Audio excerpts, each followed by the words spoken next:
سامنے کے بڑے صوفے پر وہ بیٹھا تھا، لاپرواہی سے تھوڑی کھجاتا، انتہائی بیزار اور کوفت زدہ۔ وہ اس کی سوتیلی تایا زاد کا بیٹا تھا، معاذ احمد۔ اس کے دادا نے 2 شادیاں کی تھیں، بیک وقت 2 شادیاں۔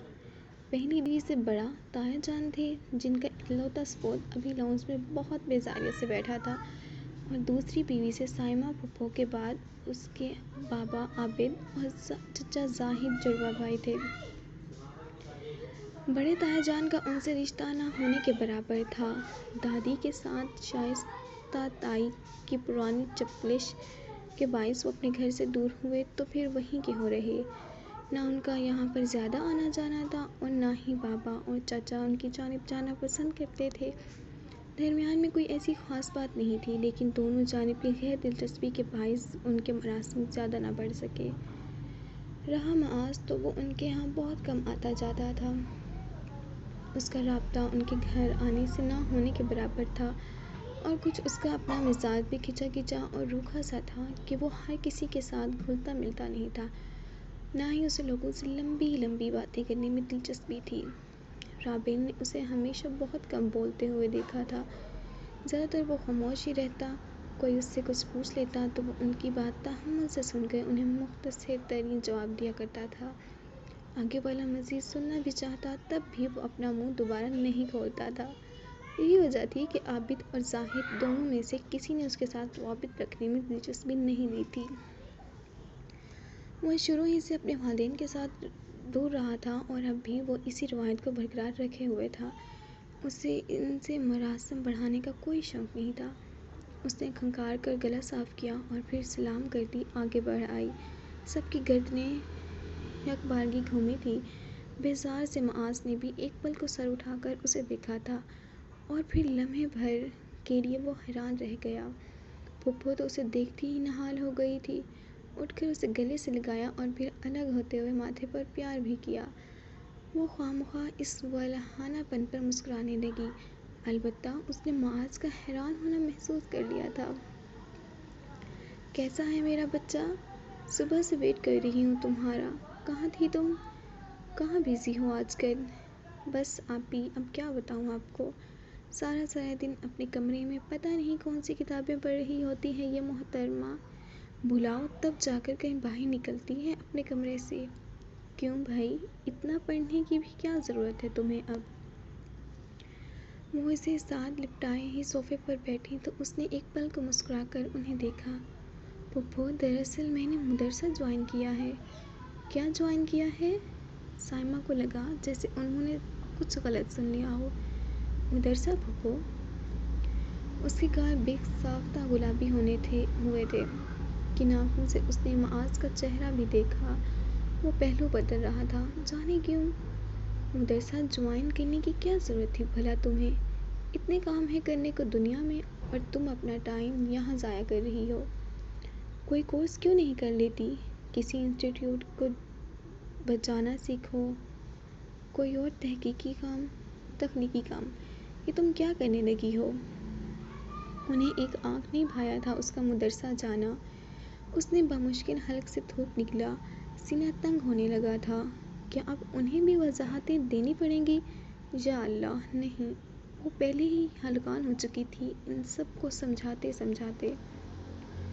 پھپھو، دراصل وہاں کا ماحول بہت اچھا ہے، ٹیچرز بھی بہت اچھے ہیں، اور وہ لوگ قرآن بھی بہت اچھا پڑھاتے ہیں، بس اس لیے جوائن کیا میں نے بھی۔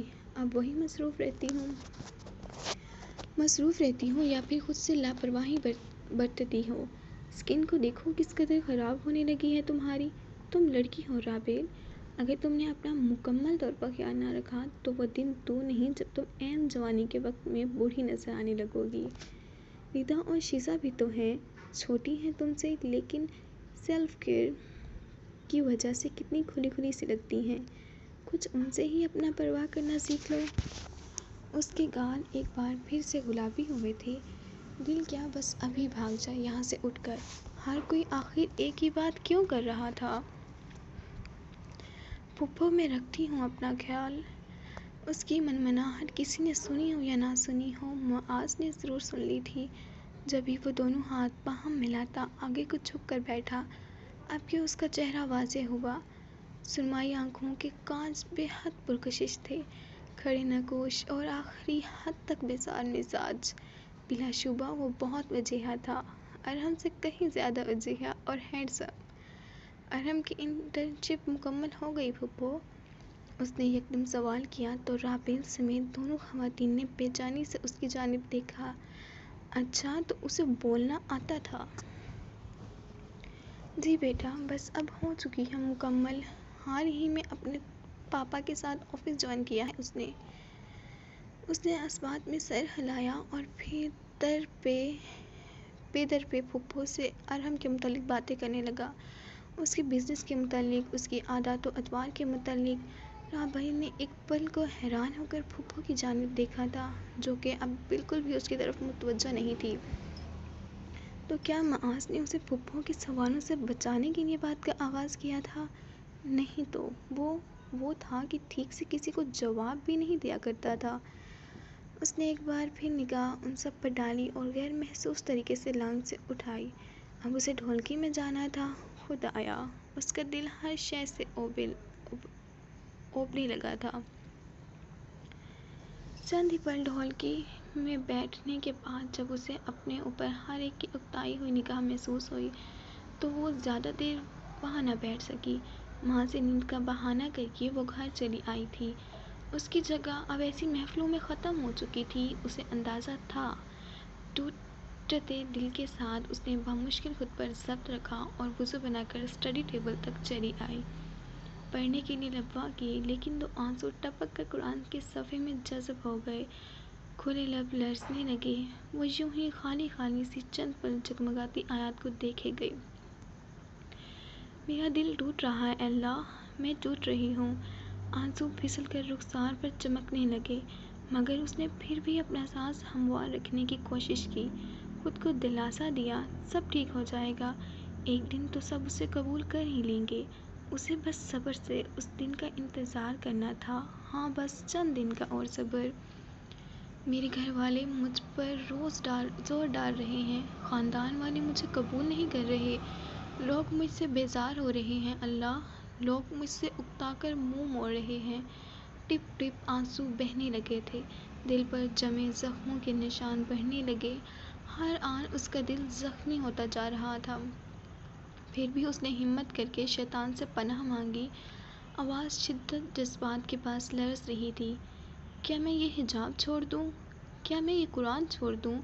کیا میں اللہ کو چھوڑ دوں؟ اس نے ایک پل کو چہرہ اٹھا کر آسمان کی جانب دیکھا، دل لمحوں میں سکڑ کر پھیلا، اور کہو کہ اے پروردگار، میں شیطانوں کے وسوسوں سے پناہ مانگتا ہوں۔ سورۃ مومنین۔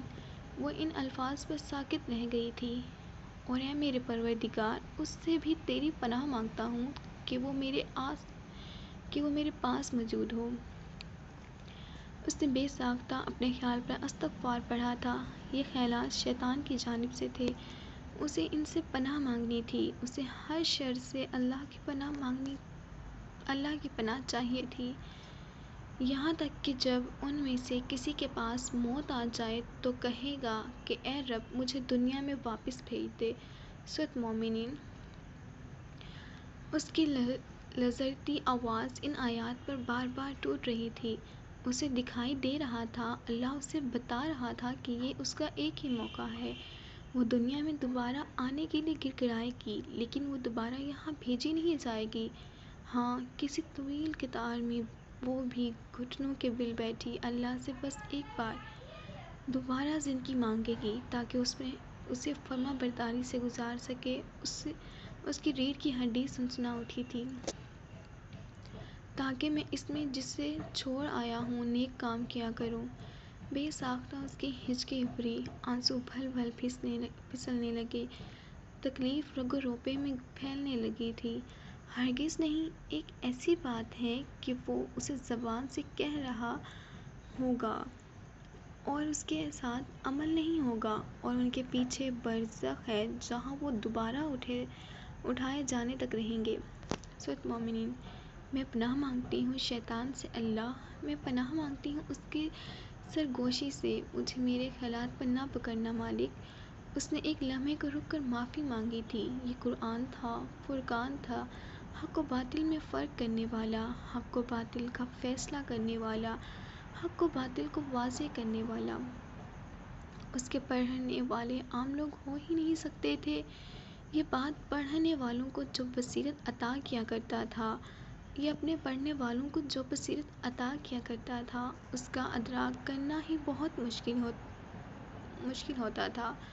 آہستہ آہستہ اس کے وجود میں سکون اترنے لگا، نظرتا دل سنبھلنے لگا، بھیگتی آنکھوں کے پار امید سی جگمگائی۔ پھر جب سور پھونکا جائے گا تو نہ تو ان میں قرابتیں رہیں گی اور نہ وہ ایک دوسرے کو پوچھیں گے۔ سورۃ مومنون۔ اسے لگا تھا کہ اب وہ نہیں روئے گی، مگر وہ ایک بار پھر سے رو پڑی۔ ہاں، ایک ایسا دن بھی آئے گا جب اس کے رشتہ دار، اس کے عزیز، اس کے قرابت دار اسے پہچاننے سے انکار کر دیں گے۔ ایک دن ایسا بھی آئے گا جب مائیں اپنی اولادوں کو بھول جائیں گی، کوئی کسی کو یاد نہیں رکھے گا۔ ہاں، ایک دن ایسا آئے گا، ایک دن ایسا آنے والا تھا، ایسا دن جس میں کوئی کسی کا بوجھ نہیں اٹھائے گا۔ اس دن ہر نفس کو اپنا بوجھ خود اٹھانا ہوگا۔ ایسے لوگ جو اسے اس بڑے دن میں بھول جائیں گے، ایسے لوگ جو اسے اس افراتفری میں پہچاننے تک سے انکار کر دیں گے، ایسے لوگ، ہاں ایسے لوگ، کیا وہ ان لوگوں کے لیے اللہ کو چھوڑنے والی تھی؟ کیا اتنی کمزور دنیا کے لیے وہ اللہ کو چھوڑ دے گی؟ اس کے اندر ڈھارس سی بندھنے لگی۔ قرآن اسے اٹھا رہا تھا۔ وہ گر گئی تھی، پھسل گئی تھی، تھک گئی تھی، مگر وہ اسے ہمت دلا رہا تھا۔ اسے اس کی کمزوریوں پر رسوا کیے بغیر وہ اسے خاموشی سے کھڑا کر رہا تھا۔ کوئی تھا جو آسمانوں کے پار اس کی جانب متوجہ تھا۔ کیا اب اسے کسی اور توجہ کی ضرورت باقی رہ گئی تھی؟ تو جن کے پلڑے بھاری ہوں گے وہی فلاح پانے والے ہیں۔ سورۃ مومنون۔ اس کے زخم پانی بھر کر بہنے لگے۔ وہ اس کی محبت میں چھم چھم رونے لگی تھی۔ ایک جانب وہ اگر سختی سے کلام کیا کرتا تھا تو عین اسی جانب وہ بندوں کو تھام کر انہیں دلاسا بھی دیا کرتا تھا۔ کوئی اس جیسا آخر تھا ہی کب؟ اس نے آہستہ سے قرآن بند کیا اور چہرہ دونوں ہاتھوں میں گرا کر رونے لگی۔ اس کی بلند آواز کی سسکیوں کی آواز باہر ٹھنڈے پڑے لاؤنج میں صاف سنائی دے رہی تھی۔ معاذ جو اسی پہر ظاہر چچا کے گھر جا رہا تھا، ان کی سسکیوں پر ٹھہر گیا۔ پھر ایک پل کو نگاہیں اس کے کمرے کے دروازے پر پھسلیں اور اگلے ہی پل وہ سر ہلاتا آگے بڑھ گیا۔ پیچھے اس کی سسکیاں اب تک سنائی دے رہی تھیں۔ تم اقبال کی شادی سے خوش نہیں ہو؟ شیزا جو اس کے کمرے میں کھڑی سنگھار آئینے کے سامنے تازہ کٹے بالوں پر برش پھیر رہی تھی گویا ہوئی۔ اس نے ایک لمحے کو کتاب سے سر اٹھایا تھا۔ نہیں تو تمہیں ایسا کیوں لگا؟ اسے شیزا کا سوال سمجھ نہیں آیا تھا۔ سنگھار آئینے میں نظر آتے اس کے عکس نے کندھے اچکائے تھے۔ ویسے ہی تم نہ تو کمرے سے نکلتی ہو اور نہ ہی شادی کے کسی کام میں دلچسپی لیتی ہو، تو مجھے لگا کہ شاید تمہیں اقبال کی شادی سے کوئی مسئلہ ہے۔ رابعہ نے گہرا سانس لیا تھا۔ خدا کے لیے اپنے اندازے اپنے پاس رکھو۔ پھپھو کی عادت سے واقف ہو نا تم؟ اس قسم کی کوئی بھی بات اگر ان کے کان میں پڑ گئی تو میرا پتہ تو صاف ہی ہو جائے گا۔ وہ اس کے جواب پر یکدم اس کی جانب پلٹی تھی۔ یہی تو سمجھانے کی کوشش کر رہی ہوں میں تمہیں کہ تم یہ سب کیا کر رہی ہو۔ نہ تو تم شادی کے کسی فنکشن میں دلچسپی لے رہی ہو اور نہ ہی ارم بھائی کو ٹائم دے رہی ہو۔ خاندان کی لڑکیاں باتیں کر رہی ہیں تمہارے پیچھے کہ رابعہ تو کسی کو بھی منہ ہی نہیں لگاتی، ناک اتنی اونچی رکھتی ہے کہ اپنے منگیتر تک کو نہیں بخشا۔ شیزا نے گویا اس کے سر پر دھماکہ کیا تھا۔ اس نے چند پل اسے بے یقینی سے دیکھا۔ لیکن ایسا تو کچھ بھی نہیں ہے۔ وہ تمہاری طرف سے نہیں ہے رابعہ، لیکن ان کی طرف سے پورا ہے سب کچھ۔ کیوں اپنے سسرال کو ٹائم نہیں دے رہی؟ مجھے نہیں سمجھ آ رہا۔ آخر سوچ کیا رہی ہو تم؟ کیا چل رہا ہے تمہارے دماغ میں؟ کچھ دن پہلے ارم بھائی اقبال کی ڈھولکی پر مجھ سے پوچھ رہے تھے کہ رابعہ کو کیا ہوا ہے۔ مجھے اندازہ تھا کہ ان کا اشارہ کس جانب ہے، لیکن میں نے بات ٹال دی۔ اصل میں کیا چاہتی ہو تم رابعہ؟ اس کے پیچھے اتنا سب چل رہا تھا اور وہ بے خبر بیٹھی اپنے اسائنمنٹس بنا رہی تھی۔ یکدم اس کی پیشانی پر فکر چمکی۔ کتاب ایک جانب کو رکھ کر پوری طرح سے شیزا کی جانب متوجہ ہوئی۔ وہ اب پھر سے بالوں میں برچھ لا رہی تھی، البتہ چہرہ اس نے رابیل کی جانب موڑ لیا تھا۔ اب میں کیا کروں شیزا؟ اگر ارحم نے اس بات کو محسوس کیا ہے تو یقیناً پھپھو نے بھی کیا ہوگا۔ بالکل۔ شیزا کے مہر ضبط کرنے پر اس نے گہرا سانس لیا۔ بہت کچھ ایک ساتھ اس کے اندر جھکڑ کی صورت گھومنے لگا تھا۔ تو اب میں کیا کروں؟ کیا کروں؟ کیا مطلب؟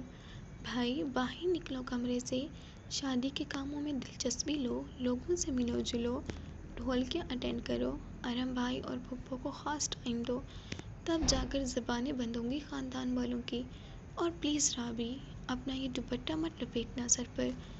آخر میں اس نے اکتا کر کہا تو رابیل کے اندر یکدم چھن سے کچھ ٹوٹا۔ اسے شیزا کے آخری جملے سے بے حد تکلیف ہوئی تھی۔ لیکن میں حجاب کرنے لگی ہوں، یہ بات تم بھی جانتی ہو، اور ماما بابا کو بھی میں نے بتایا تھا اپنے فیصلے کے بارے میں۔ تو کیا ہوا؟ پھپھو یا ان کا بیٹا تو اس بارے میں نہیں جانتے نا؟ اور سچ پوچھو تو تمہاری زندگی کا اصل محور تو ارحم بھائی ہی ہیں۔ تمہیں اپنے آپ کو ویسا ہی ڈھالنا ہوگا جیسا وہ چاہیں گے۔ محور ارحم بھائی ہے؟ اس نے نہ سمجھی سے ایک لمحے کو شیزا کی پشت دیکھی۔ ابھی چند دن پہلے ہی تو کسی اترتی فجر میں اس نے اللہ سے کہا تھا کہ اب اس کی زندگی کا محور صرف وہی ہے، اب اس کی زندگی صرف اسی کے لیے ہے۔ ایسے میں یہ ارحم کہاں سے آ گیا تھا؟ میری زندگی کا محور ارحم ہرگز نہیں ہے۔ اس کا لہجہ سخت نہیں تھا، لیکن اس میں جمع اٹل سا تاثر شیزا کو ٹھٹکا گیا تھا۔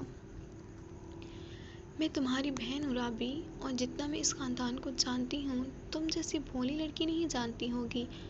بھلے ہی تم مجھ سے عمر میں بڑی ہو، لیکن کچھ معاملات میں تم بالکل بیوقوف ہو، اور میں تمہیں سمجھا رہی ہوں کہ تمہیں اپنے فیصلوں کا خمیازہ بھگتنا پڑے گا۔ میں نے کچھ بھی غلط نہیں کیا ہے شیزا۔ اس نے بہت کوشش کی تھی اپنی آواز کو مضبوط رکھنے کی، لیکن کچھ تھا جو اس کی لرزش پر غالب آنے لگا تھا۔ جو بھی کرو سوچ سمجھ کر کرنا۔ ان بیکورڈ باتوں کے پیچھے اپنا بنا بنایا رشتہ خراب کرنا سراسر بیوقوفی ہے رابی۔ تمہیں اگر اپنا رشتہ بچانا ہے اور بابا کی عزت کو سنبھالنا ہے تو تمہیں پھپھو کی یا ان کے بیٹے کی بات ہر حال میں ماننی پڑے گی۔ تمہارے پاس اس کے علاوہ کوئی چوائس نہیں ہے۔ وہ کہہ کر کمرے سے باہر نکلی تو اس نے سر بے ساختہ دونوں ہاتھوں میں گرا لیا۔ آنسو آنکھوں سے ابلنے لگے، لیکن اس نے گہرے گہرے سانس لے کر بہت سا نمکین پانی حلق میں اتار لیا تھا۔ یہ تو سفر کا آغاز تھا، کیا اس کے آغاز میں ہی رونا شروع کر دے گی وہ؟ اور اگر وہ آغاز ہی میں رو کر کمزور پڑ گئی تو منزل تک کیسے پہنچے گی؟ کیا منزلوں تک ایسے پہنچا جاتا تھا؟ اس نے بے دلی سے کتاب ایک جانب کو کی اور بیڈ سے پیر نیچے اتارے۔ اسے ابھی کے ابھی اپنی بات اللہ تک پہنچانی تھی، اسے ابھی کے ابھی نماز پڑھنی تھی، ہاں ابھی کے ابھی۔ سو گائز، ہماری آج کی ایپیسوڈ یہاں پر ہوتی ہے ختم، اور آپ مجھے میسیج کر کے ضرور بتائے گا کہ آپ کو کیسی لگی آج کی ایپیسوڈ، اور کامنٹ اور فالو دین لائک کرنا پلیز مت بھولے گا۔ اللہ حافظ۔